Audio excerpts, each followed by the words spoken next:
Welcome to the Hot News Channel, where we strip away the noise to analyze today's breaking stories. It is Wednesday, March 18th, 2026. Right. And if you are sitting in traffic right now, or maybe, pouring your first cup of coffee, I want you to just look around for a second. Yeah, take a minute to really think about Exactly. Just imagine the intricate web of global commerce that makes your morning possible. I mean, the fuel in your car, the plastics in your dashboard, even the price of the coffee beans in your mug. Right, all of it. All of it is predicated on this massive assumption of absolute stability. Specifically, this deeply held assumption that the world's most powerful military can just guarantee the free flow of energy at a moment's notice. Which is, well, it's something we've taken for granted for decades. Right. But what happens when that guarantee evaporates? Because, we are not just looking at another day of geopolitical posturing here. No, not at all. We are looking at a pivotal moment, a complete historical game changer. We are exactly 18 days into a war between the United States, Israel, and Iran, and the overarching military strategy has just collided violently, and I mean perhaps irrevocably, with the mathematical realities of global economics. It really is. The moment where the theoretical war games, the ones played in those air-conditioned rooms in Washington, suddenly hit the actual friction of reality. Mm-hmm. Because usually military operations are sold to the public as these exercises in precision. Right. The narrative is always about surgical strikes, clean objectives, swift resolutions. Oh, always. Quick in and out. Exactly. Mm-hmm. But if we look at the cascading effects we are tracking this morning, that illusion of a quick, manageable conflict is entirely shattered. Today, we are dissecting a massive chain reaction. A huge one. We're going to examine how a high-profile assassination in Tehran didn't weaken a government, but actually, this is crucial, destroyed the only viable diplomatic off-ramp. Which is wild to think about. Yeah. And we're going to look at the unprecedented resignation of a top counterterrorism chief in Washington. And most critically, we're going to explain exactly why the United States Navy, with a budget approaching, $1 trillion? Basically $1 trillion, yeah. Right? Why they are currently completely paralyzed in the face of a total blockade of the global energy market. And that is the mission for this deep dive. To understand the mechanics of how the world order is being rewired in the span of just 3 weeks. So let's start with the hard data coming out of Tehran, because the tactical military achievements of the last 24 hours are in direct, almost paradoxical conflict with the long-term strategic goals. Yeah, the disconnect is massive. It really is. So here is the breaking intelligence. Israel has officially claimed responsibility for the assassination of Ali Larijani, the secretary of Iran's Supreme National Security Council, along with Gholam Reza Soleimani, the commander of the internal Basij militia. Right. Now, as the fact finder here, the detail that absolutely stands out to me, the thing I just can't get over, is the context of Larijani's movements. The fact that he was outside. Yes. This was not a man hiding in a reinforced subterranean bunker. Just days before the strike, Larijani was walking the streets of Tehran in broad daylight. Yeah, completely exposed. He was publicly side by side with other top-tier leaders like Masoud Pezeshkian and Abbas Araqi. He was operating completely out in the open, seemingly unafraid of being targeted. So my question is, why would a top official make himself so vulnerable 18 days into a hot war? Well, I mean, it's because Larijani fundamentally misunderstood the paradigm of this specific conflict. Or perhaps he believed his specific political profile offered him like a degree of immunity. Immunity from an airstrike. Exactly. But to understand why taking out Larijani is so significant, we have to look at the analysis provided by regional experts like Trita Parsi and Daniel Levy. Okay, what do they say? Their assessment suggests that while this looks like a massive tactical victory on a spreadsheet, cross a top name off the list, it might actually be a catastrophic strategic error. A strategic error to take out a key enemy leader. Yes, because we have to clearly define who Ali Larijani was within the Iranian power structure. He was not a firebrand radical giving fiery speeches about global destruction. Right. He was the ultimate institutional pragmatist. Within the Supreme National Security Council, his role was basically the consensus builder. He was the man whose job it was to bridge the gap between the hardline military factions and the more moderate diplomatic wings. Oh, and crucially, he was the former chief nuclear negotiator. Exactly. I mean, he literally wrote the book on how to sit across the table from Western powers and hammer out incredibly dense technical compromises. Right, and that is the crux of Trita Parsi and Daniel Levy's argument. In any conflict, no matter how brutal, You eventually need an exit strategy. You have to talk eventually. You do. You need a mechanism to negotiate a ceasefire or some sort of de-escalation protocol. And Larijani was exactly the kind of figure the United States or its allies would need to speak with to find that off-ramp. Because he actually had the clout. Exactly. Right. He possessed both the institutional authority to enforce a deal at home and the pragmatic temperament to actually negotiate one abroad. By assassinating him, you aren't just removing a chess piece. You are literally blowing up the table where the negotiations would eventually take place. Okay, I understand that perspective. But I have to, push back on the underlying logic here because the administration and its military planners, they are operating on a very different theory of victory. Sure, they have their own playbook. Right, so let's look at the actual strategy being deployed. The overarching goal, which started on day one with the targeted assassination of Supreme Leader Ayatollah Khamenei, is explicitly designed to create a massive power vacuum. The regime implosion theory. Exactly. Yeah. This isn't about bringing Iran to the negotiating table. It's about making sure there is no table left. Planners frequently draw comparisons to the U.S. strategy regarding Nicolas Maduro in Venezuela a few years back. Right, the idea that if you just squeeze the top, the bottom falls out. Yeah. Exactly, the idea of regime implosion. The theory is that if you remove the top tier of leadership, you decapitate the central nervous system of the state. The system fractures. Internal factions like the IRGC versus the regular army or hardliners versus moderates, they start turning their guns on each other in a bid for power. And then the state collapses from the inside out. Exactly, without requiring a massive U.S. ground occupation.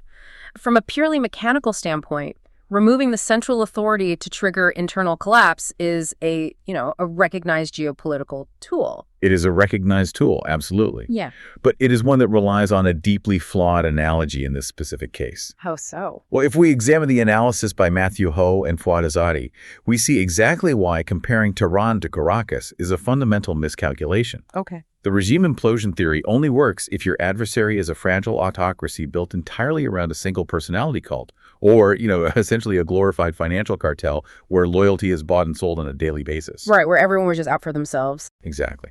And Fouad Azadi's research points out that Iran simply does not fit that structural profile. This is not a fragile, top-heavy dictatorship. It is a deeply institutionalized 47-year-old system. It's been around for nearly half a century. Right. It has overlapping councils, redundant chains of command, and constitutional mechanisms designed specifically for the continuity of government during a crisis. So you are saying it is designed like a hydro. You cut off one head, and the institutional bureaucracy just automatically promotes the next one in line. Precisely. But it is worse than just a simple replacement, and this is where Matthew Ho's analysis of the clean break strategy becomes incredibly relevant. The clean break strategy, right? Yeah. Back in the 1990s, there was this policy paper that circulated among U.S. and Israeli think tanks called it Clean Break. The core concept was to secure the region by actively turning hostile adversaries into fractured, failed states. Like we saw in Iraq. Iraq, Libya, Syria, yeah, we saw variations of this ideology applied there. The assumption is always that a chaotic, broken nation cannot project power or pose a threat. Make them fight each other so they can't fight you. Exactly. But Matthew Ho argues that applying this decapitation strategy to an ideological state like Iran doesn't result in a pro-Western democratic uprising. Instead, it triggers a powerful sociological mechanism known as strategic martyrdom. Okay, let's break that down for the listener, because strategic martyrdom sounds like academic jargon, but the actual mechanics of it are terrifying if you are actually trying to end a war. How does the act of assassinating a leader actually strengthen the state's resolve? Think about it like a high-pressure valve. In a highly institutionalized ideological system, taking out an older, moderate, pragmatic leader like Larijani doesn't create despair. It validates the state's foundational narrative. The narrative that they are under attack. Yes, that they are under existential threat from a hostile West. The assassination serves as undeniable physical proof of that narrative. So the system doesn't collapse, it radicalizes. Wow.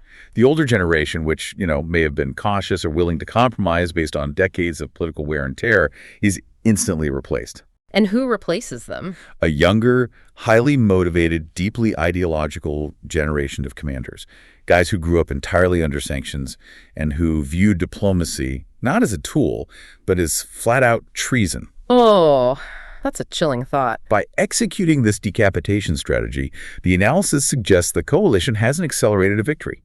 They have systematically ensured that the people now in charge of Iran's vast missile arsenals have absolutely zero interest in ever talking to Washington. And this brings us to the profound ripple effect, because you cannot deploy a strategy that fundamentally backfires without causing massive internal friction back home. Oh, absolutely not. The blowback is immediate. Right. How does the assassination of a pragmatist in Tehran impact the halls of power in Washington? It forces a violent reckoning among the people who actually have to manage the fallout. And the data we have on this is absolutely explosive. It's unprecedented, really. It is.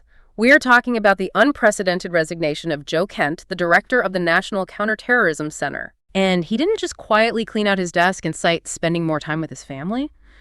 I have the transcript of his public statement right here, and the language is just staggering. What did he say exactly? He declared unequivocally that this war is entirely unnecessary.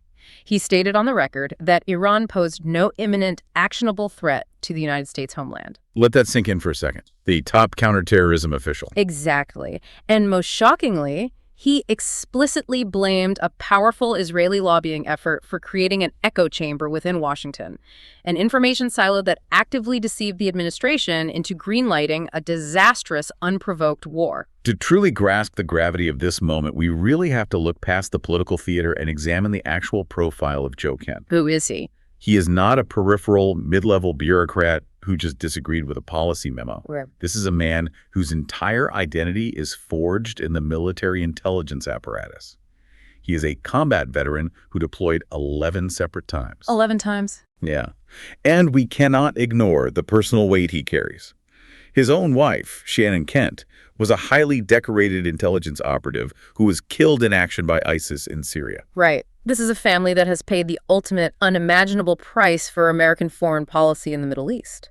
Exactly. So when a staunch America First loyalist with his specific background, a man intimately familiar with the real bloody cost of counterterrorism, resigns in highly public protest, it is an earthquake. It changes everything. It does. When he specifically cites undue foreign influence over the deployment of American military lives, it signals a massive structural fracture within the intelligence community. It suggests that the people actually looking at the raw intelligence data are looking at a completely different reality than the politicians standing at the podiums. But the political reality on the ground, like the narrative being broadcast to the American public right now, is one of unwavering confidence and massive success. Oh, of course. Yes. Everything is going perfectly according to them. The administration is holding firm. You have figures like Vice President J.D. Vance fully on board, just blanketing the airwaves. He is actively calling the Iranian leadership violent and vicious, defending the preemptive military action, and insisting that the administration is successfully protecting American interests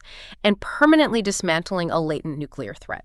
The peace through strength argument. Exactly.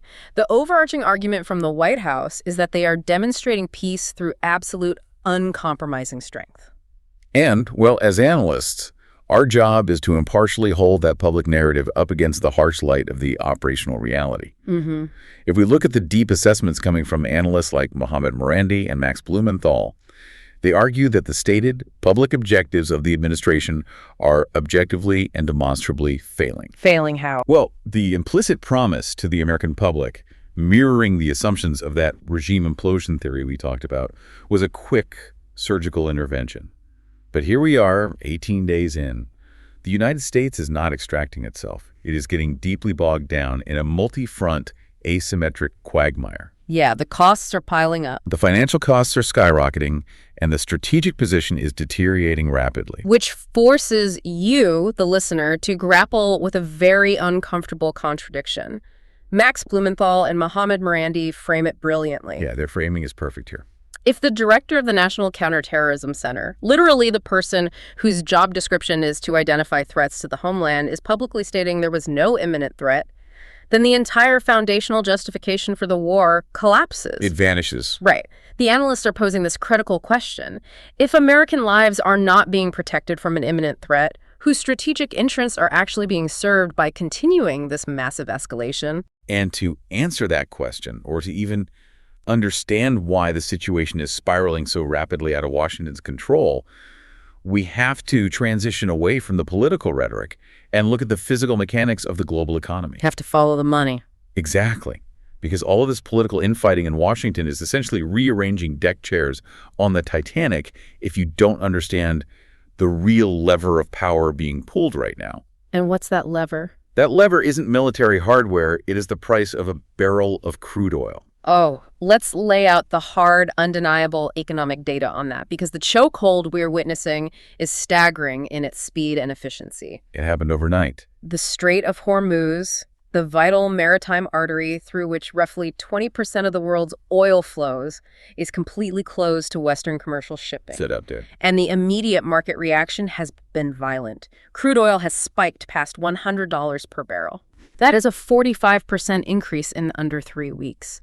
If you are listening to this in the United States, you've already seen gasoline jump 65 cents per gallon at the pump, and that is just the leading edge of the shockwave. And we have to look at how this impacts the broader global supply chain, specifically nations that lack domestic energy production. Exactly. Look at Japan. Yeah, perfect example. Japan is the world's 4th largest economy, and it operates almost entirely as an island importer. They are currently in a state of sheer panic. Panic is the right word. They just announced the release of a record 80 million barrels of crude from their strategic reserves. To put that massive number into perspective, based on their daily consumption rate, 80 million barrels only buys them roughly a 45-day supply. A month and a half. They have a month and a half before their national grid faces catastrophic shortfalls. The Philippines has already instituted a mandatory 4-day work week across various sectors simply to conserve fuel. It's unbelievable. And perhaps the most terrifying metric is the agricultural impact. Nitrogen fertilizer, which relies heavily on natural gas for production, has jumped from $460 a ton to up to $620 a ton. I want to pause on that fertilizer metric for a second, because the mechanics of that are just crucial to understand. Go ahead. When the price of natural gas spikes, the cost to synthesize ammonia for fertilizer spikes. When fertilizer goes up nearly 40%, that cost is passed directly to the farmer and eventually to the grocery store shelf. So it hits everyone's wallet. Everyone. We are not just looking at expensive commutes. We are looking at a hardwired mathematical guarantee that global food prices are about to skyrocket, potentially triggering food insecurity and unrest in developing nations within the quarter. Which brings us to the core burning question of this entire deep dive. Yeah. If you are looking at this economic devastation, you are probably wondering why the United States Navy, literally the most technologically advanced maritime force in human history, doesn't just sail into the Strait of Hormuz, blast the threats out of the sky, and force the shipping lanes open. It seems like the obvious solution, right? Right. But according to the analysis by international relations scholar John Mearsheimer and former Colin Powell Chief of Staff Lawrence Wilkerson, the reality is the exact opposite. Completely opposite. The United States Navy is actually moving away from the Iranian coastline. They are pulling their multi-billion-dollar nuclear-powered aircraft carriers out of the immediate theater. And to understand why a superpower retreats in the face of an economic blockade, you have to understand the brutal mathematics of modern asymmetric warfare. But first, let's address the diplomatic failure here. The Trump administration recognized they couldn't police the strait alone indefinitely, so they attempted to build an international maritime coalition.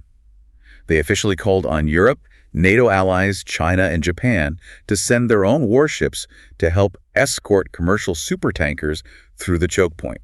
And the response was a deafening silence. Every single one of those nations politely, or in some cases not so politely, refused to participate.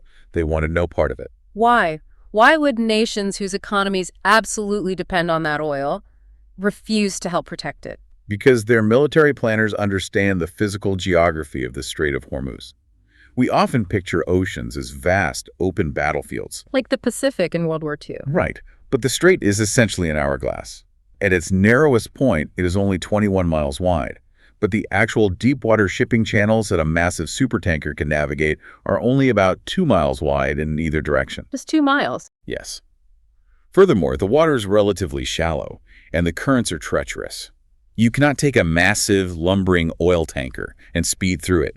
They have to move incredibly slowly, navigating a highly specific, predictable path. Right, and that path runs directly parallel to the Iranian coastline. A coastline that is essentially a jagged, mountainous fortress stretching for hundreds of miles, deeply entrenched with mobile missile batteries and drone launch sites. Precisely. The geography strips away all the advantages of a blue water navy. How so? Well, if you send a destroyer to escort a slow-moving tanker, that destroyer is trapped in a narrow channel, moving in a crawl, exposed to the coastline for anywhere from 15 to 30 hours. Just a sitting duck. Exactly. And this is where the analysis by Anel Shalin completely rewrites our understanding of naval dominance. She details how Iran isn't using massive, expensive warships to challenge the U.S. Navy. What are they using? They're using massive swarms of cheap, highly effective loitering munitions, what we commonly call suicide drones. Let's break down the math of those drone swarms, because this is where the concept of American military supremacy hits a brick wall. It is an unsustainable equation of attrition. Think about this. An Iranian Shahed drone might cost around $20,000 to manufacture. 20 grand, that's the price of a used Honda Civic. Exactly. It is little more than a lawnmower engine, some basic GPS guidance, and a warhead. But to shoot that drone down and guarantee it doesn't hit the aircraft carrier, a U.S. Arleigh Burke-class destroyer has to fire a sophisticated interceptor missile, like an SM-2 or SM-6. And how much does one of those cost? Anywhere from $2 to $4 million per shot. $2 million to destroy $20,000. Exactly. And the issue isn't just the financial cost. It is the physical magazine depth. A destroyer only carries a finite number of these interceptor missiles in its vertical launch tubes. Right. They eventually run out. And you cannot reload them at sea. The ship has to return to a friendly port to rearm. So if Iran launches a swarm of 50 cheap drones, the U.S. ship has to fire $50 million missiles just to survive. Even if the defense is 100% perfect, the U.S. ship is now depleted of its defenses. It is functionally disarmed. It has to retreat, leaving the commercial tanker completely undefended against the next wave. Yeah. You simply cannot escort a slow-moving tanker for 30 hours through a gauntlet of cheap drones and anti-ship ballistic missiles without eventually depleting your defenses and taking catastrophic multi-billion-dollar losses. And here's a fascinating, almost surreal detail that completely changes the global dynamic. We keep saying the strait is closed, but Iran hasn't physically blocked the waterway. They haven't scuttled massive ships to block the channel, and they haven't laid indiscriminate sea mines that would blow up anything that touches them. The strait is actually still open, but only for friendly nations. It's incredible. According to maritime tracking data, Iran is allowing commercial ships from nations like Pakistan and China to pass through completely unbothered. They are communicating with these vessels, verifying their manifests and destinations, and letting them sail right past the missile batteries. Which is an absolutely brilliant, albeit highly aggressive, tactic of economic warfare. It's calculated. Highly calculated. By selectively allowing non-Western ships through, Iran is proving to the global community that they are the sole sovereign authority over that waterway. They aren't acting like chaotic terrorists blowing up the ocean. They're acting like a state power operating a toll booth. A toll booth for global energy. Right. They are effectively rewriting global maritime law in real time, dictating who gets energy and who starves. And they are using that toll booth to accelerate a financial concept that absolutely terrifies Washington: de-dollarization. Oh, this is the really dangerous part. Because they aren't just letting Chinese ships pass out of the goodness of their hearts. They are demanding that the transit fees and the oil purchases themselves be settled outside of the Western financial system. They are demanding payment in Chinese yuan, completely bypassing the US dollar and the SWIFT banking system. Which fundamentally undermines the core pillar of American economic hegemony. Because the dollar runs on oil. Exactly. The strength of the U.S. dollar is heavily tied to the fact that global oil is priced and traded in dollars, the petrodollar system. If major economies realize they can bypass the U.S. Navy and bypass the U.S. dollar simply by playing by Tehran and Beijing's rules, the geopolitical leverage of the United States diminishes exponentially. It's an existential threat to the currency. But if the U.S. Navy cannot secure the water because of the drone mathematics, military planners are inevitably forced to look at the land and the air. And this brings us to the shocking vulnerability of American and allied military infrastructure across the entire Middle East. Let's look at those numbers, because the sheer asymmetry of the Iranian retaliation against regional bases is just staggering. We often think of U.S. allies in the Gulf as these highly secure fortresses protected by impenetrable Patriot missile batteries. The famous Iron Dome concept, broadly speaking. Right. But the data shows a very different reality. The United Arab Emirates has absorbed an astonishing 40% of all Iranian strikes so far in this conflict. 40%. We are talking about 319 ballistic and cruise missiles and 1,627 drones hitting targets inside the UAE. Meanwhile, Israel has absorbed 310 missiles and 530 drones. And we must look at the human and financial toll on the United States directly. The Pentagon has officially acknowledged 11 American troop fatalities and cited $12 billion in supplementary war costs just in the first 18 days. $12 billion in less than 3 weeks. Yeah. Though, as analysts, we must note that Iranian state media claims the U.S. casualty figures are significantly higher, suggesting Washington might be suppressing the numbers to manage domestic panic. Regardless of the exact casualty count, the targeting strategy itself is what is truly alarming. They aren't just lobbing missiles randomly into the desert to make a political statement. No, it's highly systematic. According to the detailed military analysis by Stanislav Kripivnik and Lawrence Wilkerson, Iran has executed a masterclass in strategic sequential targeting. They have systematically identified, targeted, and completely destroyed 5 massive, multi-million-dollar early warning radar installations located in Qatar, Saudi Arabia, and Jordan. And we need to explain the mechanics of why those specific radars are so vital. Please do. These aren't just, spinning dishes at a local airport. These are incredibly sophisticated over-the-horizon X-band radar systems. They are the eyes of the entire U.S. and Israeli integrated air and missile defense umbrella. So they see the threat coming. Exactly. When an Iranian missile launches, these radars detect the heat bloom and trajectory in seconds, feeding that data to the Patriot and Sierra interceptor batteries to calculate a firing solution. Okay. By systematically blinding these specific radar sites, Iran hasn't just destroyed hardware. They have effectively dismantled the early warning shield for the entire Arabian Peninsula. The interceptor missiles are completely useless if the computer doesn't know where the incoming threat is. So if the air defense umbrella is blinded and the Navy aircraft carriers are pulling back out of drone range, the immediate question from armchair generals is always, what about a ground invasion? Right. Send in the Marines. Exactly. There has been a massive, persistent rumor circulating in Washington defense circles about deploying the U.S. Marines to capture Karg Island. For context, Karg Island is Iran's primary oil export terminal in the Persian Gulf. The theory is that if the U.S. captures the terminal, they control the oil flow and force Iran to capitulate. It sounds like a decisive, bold move in a Hollywood movie. Very Tom Clancy. Yeah, but if we look at Lawrence Wilkerson's logistical analysis, it is a complete tactical fantasy. Capturing and holding a heavily fortified island right off the coast of a hostile mainland is not just a small raid. Wilkerson points out that a successful amphibious invasion and subsequent occupation of that territory wouldn't take a quick deployment of a few thousand Marines.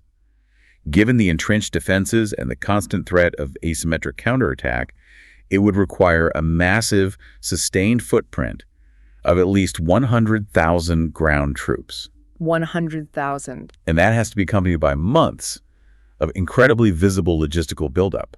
You cannot hide the mobilization of 100,000 troops. Everyone would see it coming. Everyone.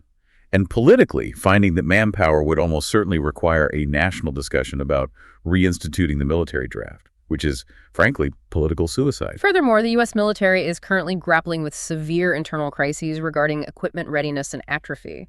We always assume American hardware works flawlessly, but the data on the F-35 Lightning II fighter jets, the crown jewel of the U.S. Air Force and Navy, tells a very different story. It's quite shocking. Currently, these highly touted fifth-generation stealth fighters require approximately 30 hours of intense ground maintenance for every single hour of operational flight time. Let's explain why that ratio is so abysmal. Yeah, 30-to-1 is wild. The F-35 relies heavily on its stealth capabilities, which are maintained by highly sensitive radar-absorbing coatings.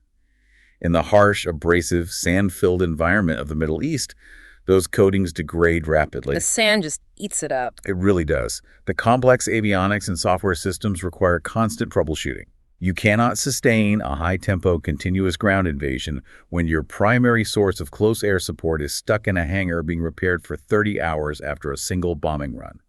The mechanical reality simply doesn't support the strategic ambition. And here is where the complexities of the modern supply chain create a brilliant, agonizing paradox. Let's go back to those 5 destroyed early warning radar systems in Qatar and Saudi Arabia. Okay. The immediate response should be to just build new ones and ship them over, right? But the U.S. cannot easily replace them. Why not? Because the highly sophisticated, high-frequency components inside modern military radars require specific rare earth metals to function, primarily a semiconductor material called gallium. And we know where that comes from. Right. Who refines, processes, and controls roughly 98% of the global supply of military-grade gallium. China. Exactly.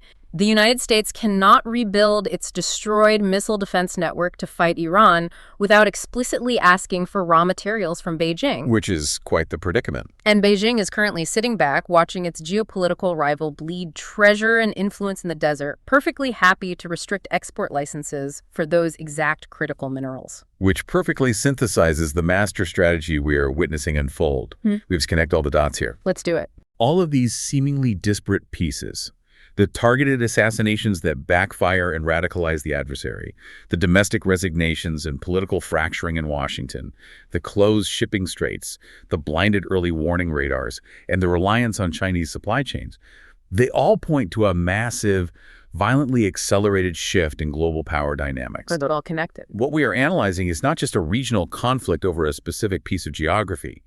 It is the physical, violent catalyst for a transition into a multipolar world order. Let's look at the financial devastation sweeping through the Gulf states right now, because it absolutely proves your point about the shifting world order.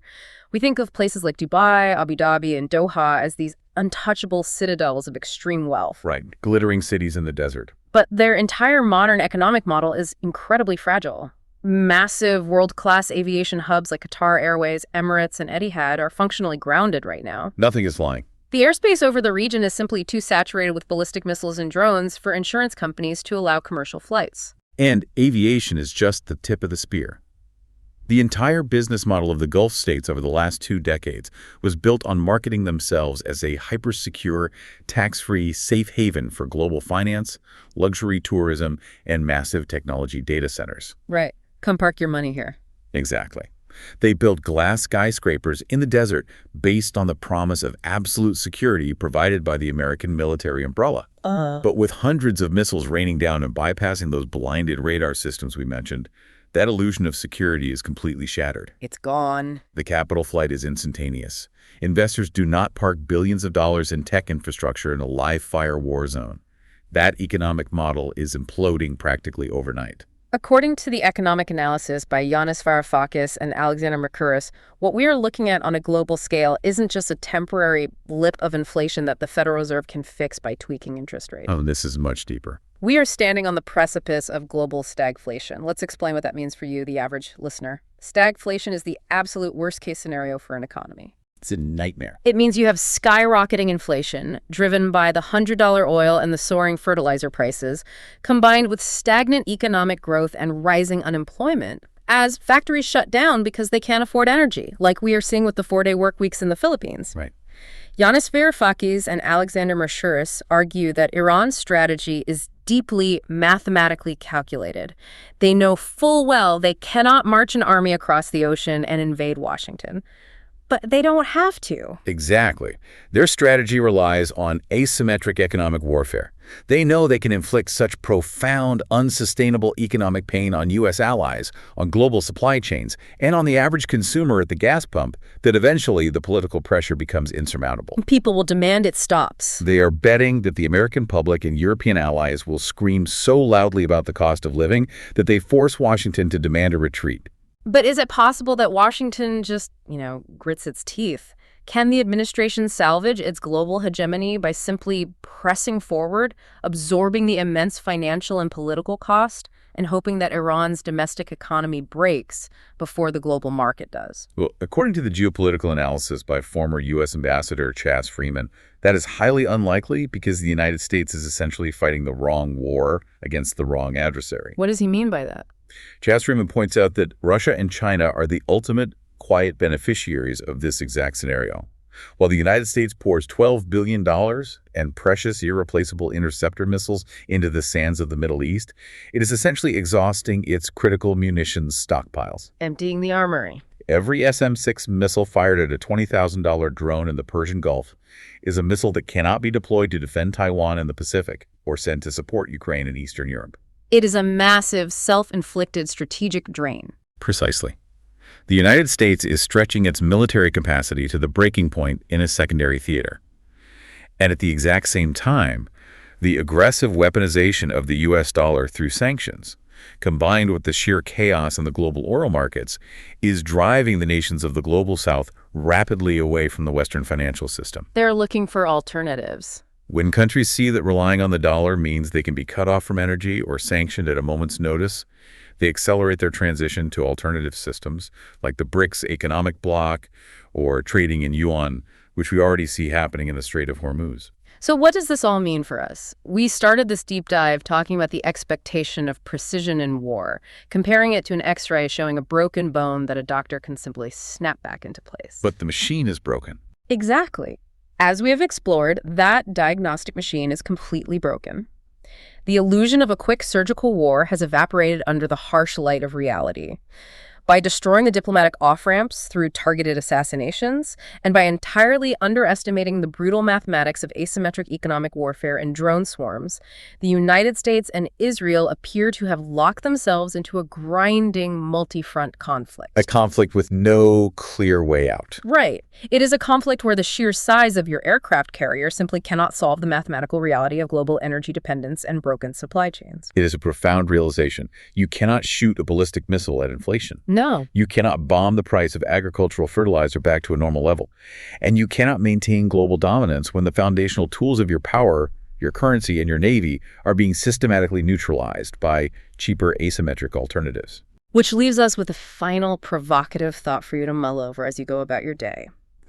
If an empire built on conventional military dominance and absolute economic control can be stalled, paralyzed, and potentially bankrupted by $20,000 drones and strategic patience, is the era of Western hegemony already over, regardless of how this specific military conflict actually ends? If the events of the last 18 days are any indication, that is the defining question of our time. If you found this analysis valuable, hit the plus or follow button on your podcast app and give us a like. Subscribe to the Hot News channel for more deep dives. Until we meet again, goodbye.